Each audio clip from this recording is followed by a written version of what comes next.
Welcome, Mizzou fans and hoopheads alike. This is Matt Watkins, and we'll be previewing each player on Mizzou's roster in the lead up to the 2025-2026 Mizzou Tiger basketball campaign. In today's episode, we will be featuring Trent Pierce.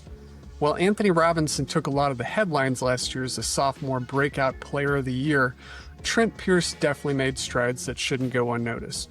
His trajectory was a little nonlinear. Early on in the season, he didn't get a lot of playing time. Late in the season, he definitely saw a regression. However, when you look at late in the non-conference season, starting in about December, up through at least January and into early February, Trent Pierce was a very, very valuable member of the rotation. His emergence was important. It allowed Mizzou to play small, and I put that in parentheses because Mizzou wasn't really small. Trent Pierce is 6'10". Mark Mitchell was 6'9". That's not really a small front court, but allowed them to play more versatilely. When you look at what Trent Pierce can do, he could step out and hit jumpers. What you look at Mark Mitchell can do, he can create off the drive. That was a tough ask for opposing defenses to match up with. And Mizzou played some of their best basketball when those two were on the court together. So when he hit his late season slide, so did the team. And I think there's a lot of overlap there. His emergence and assertiveness will be paramount for next year's roster. The talent and measurables are certainly there. Now comes the confidence and hopefully the results.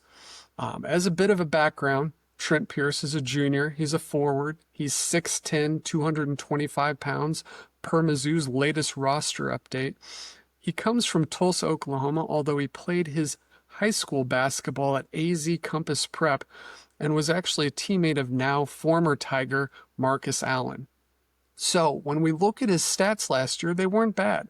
He averaged 6.7 points per game, 3.2 rebounds per game, which is a pretty impressive number for the minutes that he played. He averaged about an assist a game, which isn't bad. His disruptiveness numbers weren't as what you'd hope they'd be. They were 0.3 steals per game and 0.2 blocks per game. That's something you'd like to see improve a little bit. When you look at his advanced numbers, he played 41.3% of minutes, which was sixth highest on the team. His 18.4% usage rate, that is how many possessions he used when he was on the court, was only 11th highest. And that number was considerably higher before the last couple months of the season. He really shrank in his offensive role, and that is something that I think the staff and he himself are going to want to remedy this year because he was pretty good when he was involved. His offensive rating was 120.8. That was fourth highest on a really good offensive team.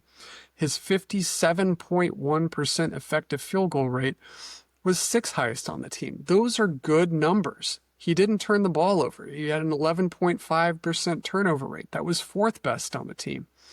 But when you look at his overall numbers, including his Bayesian performance rating of 2.5, that was only 11th highest. There's two reasons for that. One, he simply wasn't as involved in the offense as the year wore on. And two, his defense just wasn't up to par for a lot of the season.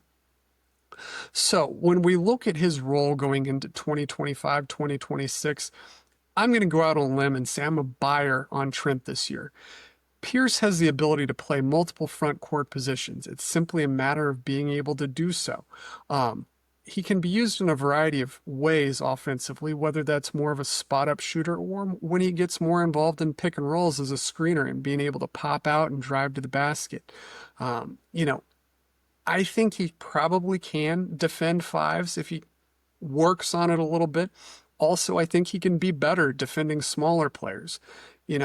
Having that versatility, especially with this year's front court, where there's a lot of bodies, maybe not a lot of answers, I think a guy who's able to be versatile will be very important. And I think Trent Pierce can be that. When you look at him offensively, he just needs to be a play finisher.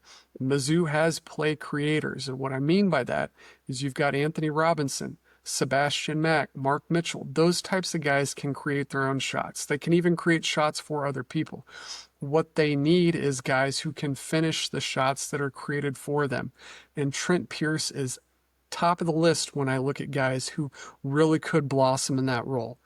So when we look at projected numbers, again, I'm a buyer. I'm seeing him at 60.7% of minutes, which is fourth highest on the team.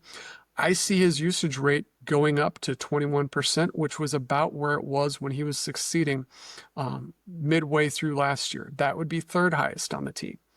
If those numbers come to fruition and he is able to improve a little bit offensively, I could see him averaging 9 or 10 points a game, which would be fourth highest on the team. That may come as a little bit of a surprise to some of our listeners here, but I think that he is poised for a breakout season. Now, we're going to go into some of his film here and show you why I think that can happen. Offensively, I think it all comes down to being assertive and confident. The first set of clips here we're going to look at is when Trent Pierce was assertive and confident as an offensive player. When we look at Trent Pierce's numbers last year, he averaged 1.011 points per possession spot up, so it was 67th percentile. When he was defended on catch and shoot jumpers, he averaged 1.1 points per shot, which was 62nd percentile. These are good numbers. They're numbers that indicate a guy who's confident and when he's performing can really score the basketball in those situations. That was Trent Pierce, again, when he was confident. We're going to see in a lot of these early clips that he was defended and was still knocking down jump shots. I don't mind Trent Pierce at 6'10 taking those jump shots because he can shoot over guys.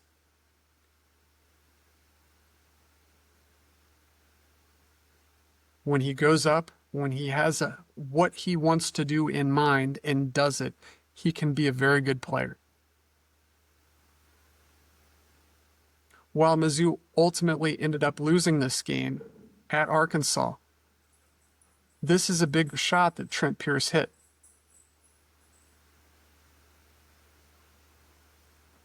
He didn't shy away midway through the season about taking these shots.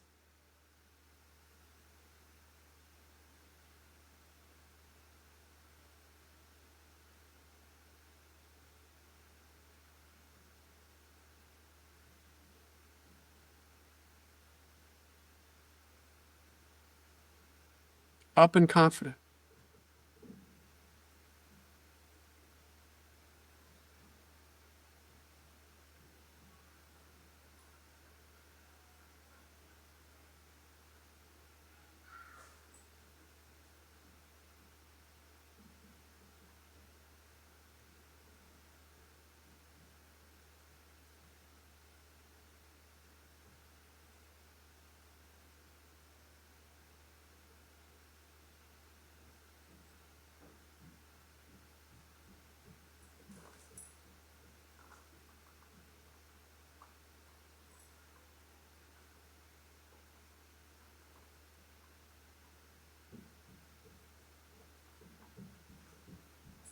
When we saw confident Trent Pierce, we saw an effective Trent Pierce. And when we saw an effective Trent Pierce, we saw an effective Mizzou offense. I can't undersell how big of a role he can have this year if he is that assertive, if he is that confident player. And, you know, when we look back at last year, the game in Gainesville, which we're watching right now, we're in a 3-point ball game. This is a big pressure shot. He doesn't hesitate. He goes up and knocks it down. Ended up being the difference in the game. That's the Trent Pierce that Mizzou needs. One that doesn't shy away from the moment. And I think he can be that guy. It's just something mental that he's got to work through. And once he gets in that space, he is a really dynamite talent. How many 6'10 guys who are coming back to college this year can hit step back jumpers like this? It's a very unique skill set. And something else that I really found impressive with Trent Pierce last year was his ability to put the ball on the floor. Not always, but when he went assertively and went with a plan, he was very good. He averaged 1.000 points per possession on drives, which again, for a 6'10 guy of his skill set, is an incredibly high number. That's something you want to see more of. But when we're talking about it, we want to see him being assertive going to the rim, going with a plan, attacking the basket. That's the type of offense we want to see. And this may be the best example of that. This arguably was the play of the year, in my opinion, in terms of my jaw ending up on the floor. When Trent Pierce had the ability and had the mind to go attack the rim, the results were incredible.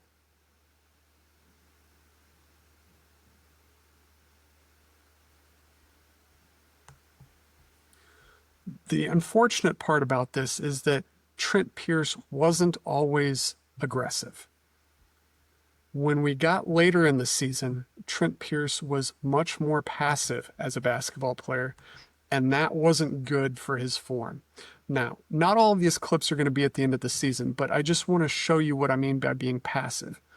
Whether it's passing up jump shots or passing up open driving lanes like we're going to see here, you want to see Trent Pierce pressuring that defense. Go in and throw the ball down. Be assertive. Be aggressive.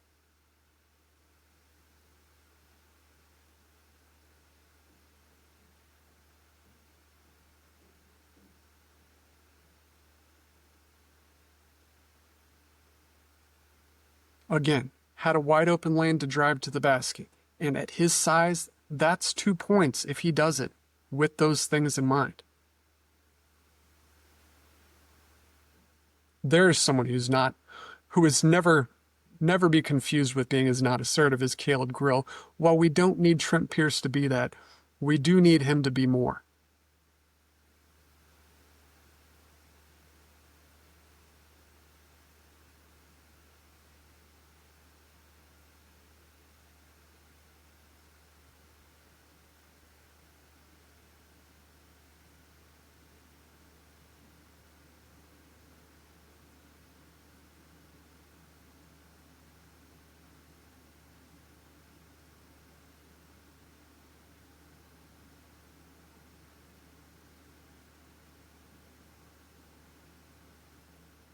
This shot was going to be blocked from the moment it started.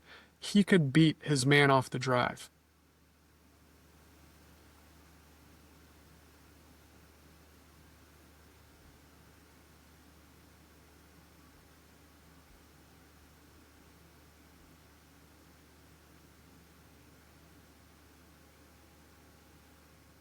So now that we've looked a little bit about his passive play, I want to move over and talk about his defense a little bit.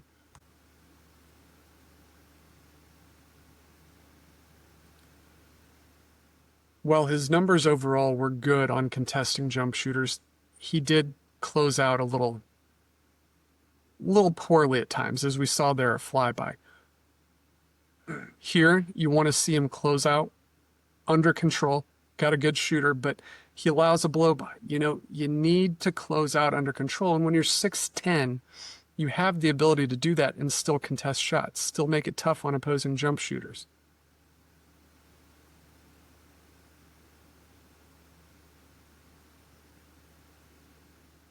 That is a good example. Just close out under control.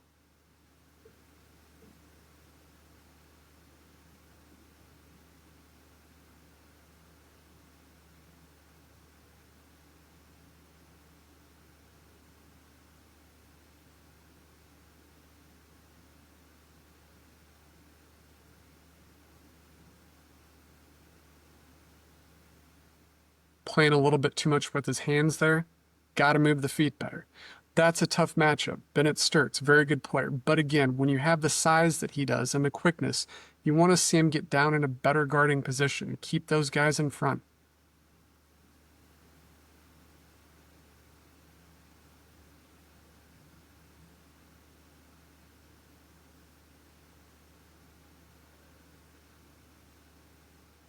That's a better job. Granted, gets the jump shot hit in his face, but that's a better job of keeping guys in front and still making a contest. Admittedly, Vanderbilt may have been his toughest game defensively. This is a mismatch. Jason Edwards, very good player.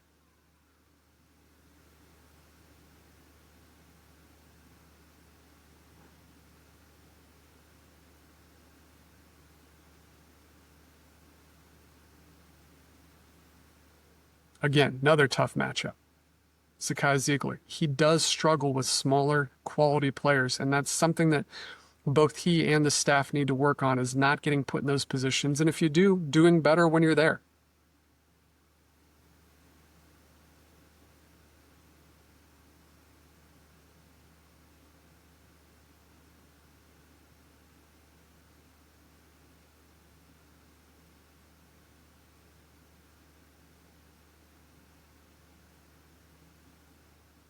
Does a nice job at picking up a block here, but as we mentioned in the open, he didn't alter a lot of shots. He didn't create a lot of turnovers. And a guy his size, especially with his length and athleticism, you want to see more of that. He has the ability to do it, as we're seeing here.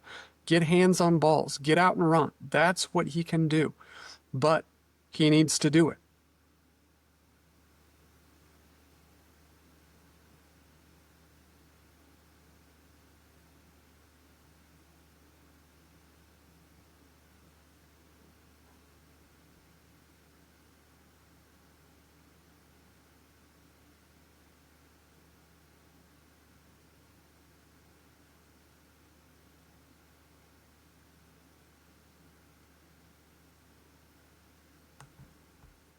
We've looked at the film.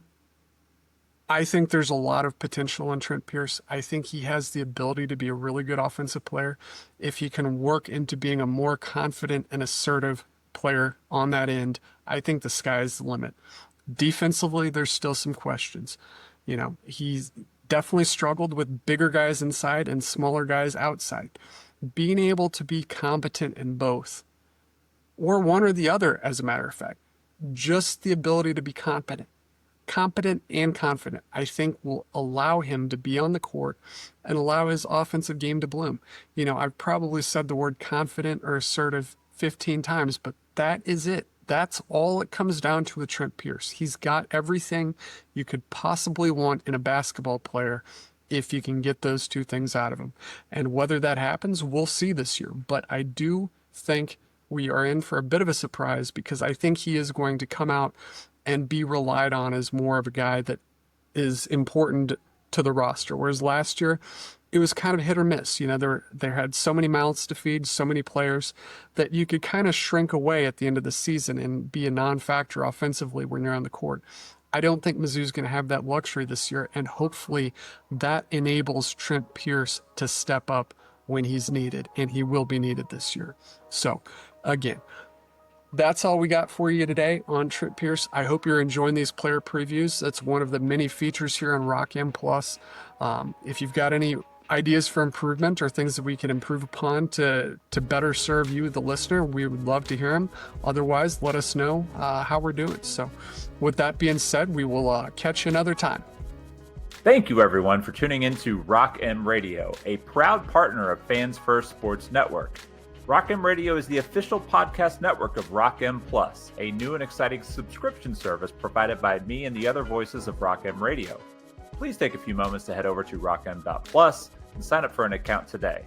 The cost is only $5 a month, and benefits include access to our live podcast, a subscriber-only message board, weekly newsletters, and more. If you enjoyed this episode of Rock M Radio and would like to see more just like it beamed directly into your personal device, make sure to click the subscribe button below and tell your friends. Our podcast feed is available through the Apple Podcast app for iPhone, Google Podcast app for Android, whatever app you listen to your podcast. You can also find Rock M Radio on Spotify. If you're looking for a podcast about your favorite team that is not Missouri Tigers, Fan First Sports Network is your answer. A full podcast network loaded with the team-specific podcasts covering Major League Baseball, the NFL, NHL, NBA, MLS, and more. And we'll be back with more episodes of Rock M Radio coming to you soon.